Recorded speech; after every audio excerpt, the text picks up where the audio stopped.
പൂമുഖത്തേക്ക് black tea. നിങ്ങൾ പത്രവും വായിച്ച് ചായ കുടിച്ച് ഇവിടെ ഇരുന്നോ? ഇന്ന് ഏതാ ദിവസം എന്ന് വല്ല ഓർമ്മയുണ്ടോ? എന്ത് ചോദ്യമായത്? എന്റെ ബർത്ത്ഡേ പിന്നെ മറക്കോ?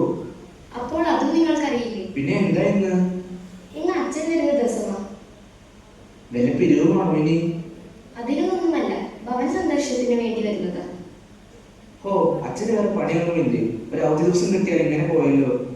ദൈവദൂഷ്യം പറയാതെ മനുഷ്യ, നമ്മളോ പ്രാർത്ഥിക്കുന്നില്ല. നമുക്ക് വേണ്ടി അച്ഛനെങ്കിലും പ്രാർത്ഥിക്കട്ടെ. ആ, എന്തെങ്കിലും ആകട്ടെ. ആ പൊരുത്തം കെട്ടമാർ ഇതുവരെ ഒന്നും എഴുന്നേറ്റിട്ടില്ലേ? മിക്കവാറും അച്ഛന് വന്ന് പ്രാർത്ഥന കഴിഞ്ഞു പോയാൽ അവരൊന്നും എഴുത്തുമെന്നൊന്നും എനിക്ക് തോന്നുന്നില്ല. അതിനെങ്ങനെയാ രാത്രി 2 മണി 3 മണി വരെ മൊബൈലും തോണ്ടിക്കൊണ്ട് ഇരിപ്പല്ലേ? സമയം 12 മണി ആയതേ ഉള്ളൂ. ഇന്നെന്താ സാർ നേരത്തെയാണല്ലോ? വെറുതെ തല ചൊറിഞ്ഞിരിക്കാതെ ബാക്കിയുള്ളവരെ കൂടി എണീപ്പിക്കും. എന്നിട്ട് പോയി മുറിയൊക്കെ വൃത്തിയാക്കിയിടും. എടി, നമ്മുടെ ബൈബിൾ എവിടെയാ? അത് ഉപയോഗിച്ചിട്ട് കുറേയായി. തപ്പിയെടുക്കണം. എല്ലാവരോടും കൂടി പറയുകയാ, ബൈബിൾ വേഗം തപ്പിയെടുത്തോ. അച്ഛൻ വരുമ്പോൾ ഇവിടെ ബൈബിൾ ഇല്ലെന്നറിഞ്ഞാൽ നാണക്കേടാണ്. എടി, നീ അപ്പുറത്തെ ശാന്തമ്മയുടെ വീട്ടിൽ പോയി ബൈബിൾ എടുത്തു കൊണ്ടുവന്നേ.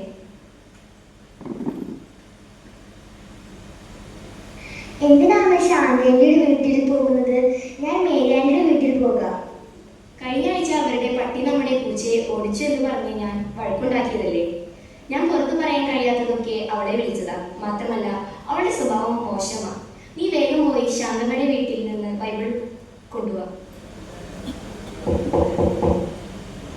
ആരോ ഡോറ് മുട്ടുന്നു. അച്ഛൻ വരുന്നു തോന്നുന്നു. അച്ഛവായിരിക്കും. മക്കളെ, കുറെ കാലമായിരുന്നു പള്ളിയിലൊക്കെ കണ്ടിട്ട്. ആകെപ്പാടെ ജോലി ഇല്ലാതെ കിട്ടുന്ന ദിവസം ഞായറാഴ്ച. അന്ന് പള്ളിയിൽ പോയ 2 ദിവസം പോക്കാം. ഞായറാഴ്ച കുർബാന കടമുള്ളതാണെന്ന് അറിയില്ലേ? അച്ഛാ, കടത്തിന്റെ കാര്യം പറഞ്ഞപ്പോഴാണ് അപ്പുറത്തെ വീട്ടിലെ മേരി ഞങ്ങളുടെ വീട്ടിൽ നിന്ന് കടം വാങ്ങിയിട്ട് ഇതുവരെ തിരിച്ചു തന്നിട്ടില്ല. എന്നും അവിടെ പോയി തെറി വിളിക്കാനാണ് എനിക്ക് വയ്യ അച്ഛാ. ആ കടമല്ല, ഞായറാഴ്ച കുർബാന നന്നായി ഒരുങ്ങി പങ്കെടുക്കണമെന്നാണ് ഞാൻ ഉദ്ദേശിച്ചത്. അച്ഛൻ ആ പറഞ്ഞത് നേരാ. ഈ ഇടവകയിലെ ഏറ്റവും നന്നായി ഒരുങ്ങിയിട്ട് വരുന്നത് ഞാനാ. എടാ മോനെ, നിന്നെ പള്ളിയിലോട്ടൊക്കെ കണ്ടിട്ട് കുറെ കാലമായല്ലോ. അച്ഛാ, പള്ളിയിൽ എന്താ ലാസ്റ്റ് ഫുഡ് ഉണ്ടായത്? ഓണത്തിനല്ലേ? അന്നാ വന്നത്. ഓണത്തിന് മാത്രം പ്രത്യക്ഷപ്പെടാൻ നീ ആരാണ്? മാവേലി. നിന്റെ കാര്യം എങ്ങനെയായി? ഇൻട്രസ്റ്റ് ഇല്ലാത്തത് കൊണ്ടല്ല അച്ഛാ, ഭയങ്കര തിരക്കാ. രാവിലെ ബാഡ്മിന്റൺ ക്ലാസ്, ട്യൂഷൻ, പിന്നെ വൈകുന്നേരം ഡാൻസ് ക്ലാസ്. ഒട്ടും സമയമില്ല.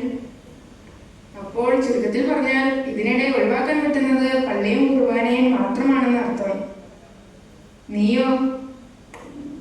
ഞാൻ പള്ളിയിൽ വരാമെന്ന് വെച്ചാൽ അച്ഛൻ കാണാത്തതാണ്. അങ്ങനെയാണെങ്കിൽ അടുത്ത ആഴ്ച മുതൽ തന്നെ പള്ളിയിൽ മുന്നിൽ തന്നെ കണ്ടോളണം. മക്കളെ, ഈ കുർബാനയ്ക്കും സൺഡേ സ്കൂളിനും ഒക്കെ നമ്മുടെ ജീവിതത്തിൽ പ്രാധാന്യം കൊടുക്കണം. അങ്ങനെ പറഞ്ഞു കൊടുക്ക അച്ഛാ. ഞാൻ പറഞ്ഞാൽ ഇവർക്കൊരു അനുസരണയുമില്ല. അതിന് നിങ്ങളെല്ലാം ഞായറാഴ്ച വരാറുണ്ടോ? ഇല്ല അച്ഛാ, സൗകര്യമൊക്കെ ഒത്തുവരുമ്പോൾ ഞാൻ വരാറുണ്ട്. കുടുംബ പ്രാർത്ഥനയൊക്കെ ഉണ്ടോ? അങ്ങനെയല്ല അച്ഛാ, വർക്ക് കഴിഞ്ഞ് വരുമ്പോൾ സമയം കിട്ടില്ല. പിള്ളേരുടെ കാര്യം പറയുകയാണെങ്കിൽ ട്യൂഷൻ ഇല്ലാതെ അവരെ എവിടെയും എത്തിക്കാനും പറ്റില്ല. ട്യൂഷൻ മാത്രമല്ല, എൻട്രൻസ് കോച്ചിങ്ങും ഉണ്ട്. എന്റെ മക്കളെ, നിങ്ങൾക്ക് ഇതിനിടയ്ക്ക് ഭക്ഷണം കഴിക്കാൻ സമയം കിട്ടാറുണ്ടോ? ഭക്ഷണം മുടങ്ങിയാലും കുളി മുടങ്ങിയാലും ട്യൂഷൻ മുടങ്ങരുത്. അതാണ് ഇവിടുത്തെ റൂൾ. എന്നാൽ നമുക്കിനി പ്രാർത്ഥിക്കാം. എടാ മോനെ, നീ ആ ബൈബിൾ എടുത്ത് എഫേസ്യർ 5:22 മുതൽ ഒന്ന് വായിച്ചേ.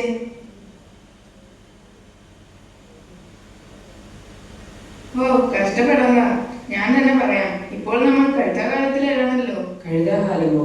വേനൽക്കാലമല്ലേ? മിണ്ടാതിരിയടാ. മിണ്ടാതിരിക്കാൻ പറഞ്ഞിട്ട് കാര്യമില്ല. സൺഡേ സ്കൂളിൽ വിടാതെ ട്യൂഷന് വിട്ടാൽ അവരിത് എങ്ങനെ അറിയും? കഴുത്താകാലം എന്നാൽ വിളവെടുപ്പിന്റെ കാലം, നമ്മളിൽ നിന്ന് ഫലം ആവശ്യപ്പെടുന്ന കാലം. എന്നാൽ നമ്മളെയും ഇന്ന് ലോകത്തിന്റെ ഫലത്തിന് പിറകെയാണ്. ഞായറാഴ്ചയും മാറാനായ പെരുന്നാളുകളിലും നിങ്ങൾ എല്ലാവരും പള്ളിയിലേക്ക് വരണം. പിന്നെ കുടുംബ പ്രാർത്ഥനയും ഉണ്ടാകണം. പറ്റുന്ന കാര്യമാണ് അച്ഛോ. ഇതൊക്കെ നമുക്ക് പറ്റണം. ദൈവത്തിനായിരിക്കണം നമ്മുടെ ജീവിതത്തിലെ ഒന്നാം സ്ഥാനം. ഈ ലോകത്തിൽ കിട്ടുന്ന പേരും പെരുമയും ഒക്കെ നമുക്ക് മരിച്ചു പോയാൽ കൊണ്ടുപോകാൻ പറ്റത്തില്ല. മക്കളെ, ദൈവത്തിലേക്ക് നയിക്കുന്നത് മാതാപിതാക്കളുടെ ഉത്തരവാദിത്വമാണ്. സ്ഥിരമായി നിങ്ങളെ പള്ളിയിലേക്ക് കണ്ടേക്കാം. തെറ്റുപറ്റിപ്പോയി അച്ഛോ. ഇനി ദൈവത്തിനായിരിക്കും ഞങ്ങളുടെ ജീവിതത്തിൽ ഒന്നാം സ്ഥാനം. ഞായറാഴ്ച കുർബാനയിൽ മുടക്കുകയായിരുന്നു. കുടുംബ പ്രാർത്ഥനയിലും മുടക്കില്ല അച്ഛൻ. ഇന്ന് ഭവനത്തിന് രക്ഷ കൈവന്നിരിക്കുന്നു.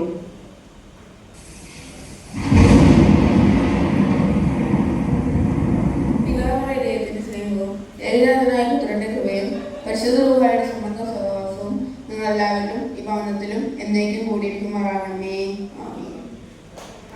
സാന്ദ്രക്കുഞ്ഞ് വരുന്നുണ്ടല്ലോ. അച്ഛനുണ്ടല്ലോ വീട്ടിൽ.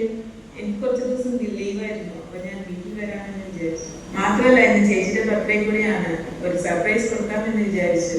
അച്ഛൻ പോയി കളയരുത്, നമുക്ക് ബർത്ത്ഡേ ആഘോഷിക്കാം. Happy birthday Sara. Thank you അച്ഛ. എനിക്ക് സുഖമാണ്. പിന്നെ ഒരു കാര്യം, 5 മിനിറ്റിനുള്ളിൽ എല്ലാവരും വീട്ടിലെത്തും. ചേച്ചിയുടെ ബർത്ത്ഡേ ആഘോഷിക്കാൻ ഞാൻ എല്ലാവരും വിളിച്ചിട്ടുണ്ട്.